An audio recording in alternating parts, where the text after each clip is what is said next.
Go Focus Plus can add a lot of value for Pete. It's a powerful camera with both external and internally facing images. It has AI-guided adjustments and auto-calibration because sometimes dashcam installation can be really tricky. Let's dive into a driver, Maria, who was having some serious distracted driving issues, and let's see how coaching was able to help her improve. So one thing that's really nice about combing through these videos is that it frees frames for you on the most important part of the video. And then, like Netflix, you can hover over the video to get a snapshot before opening it. So in this event, you can clearly see that she is distracted and talking on her phone.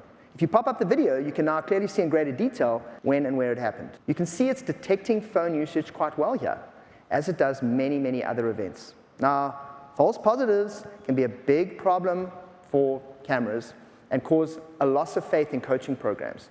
So to combat that, our AI team has devoted an incredible amount of time to reducing them through some very novel approaches. And now we're approaching some of the best accuracy metrics in the industry. So now that we know that there's a distracted driving issue here, let's see the impact of coaching in cab. You can see that Maria started off in November with almost 150 events for the week: distracted driving, tailgating, rolling stops. And you can get quick access to these videos via the spotlight feature here to the right. You can see the coaching events below and the impact that they had on the gradual downturn, and we saw a little bit of an uptick here in January, but nothing crazy. You can even see how she did by specific events. And now, after rolling out Go Focus Plus, we wanted to make sure that we understood the impact of distracted driving events on collisions and in near misses as well.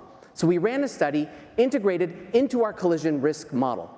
We found that distracted driving from phone usage increases your risk of getting into a collision by nearly 3.9 times, which was really closely related to some work that was done by the Transportation Research Board just a few years ago, which looked at a crash risk of 3.6 times. This close alignment truly shows to me the quality of the data and the insight that you get from these cameras.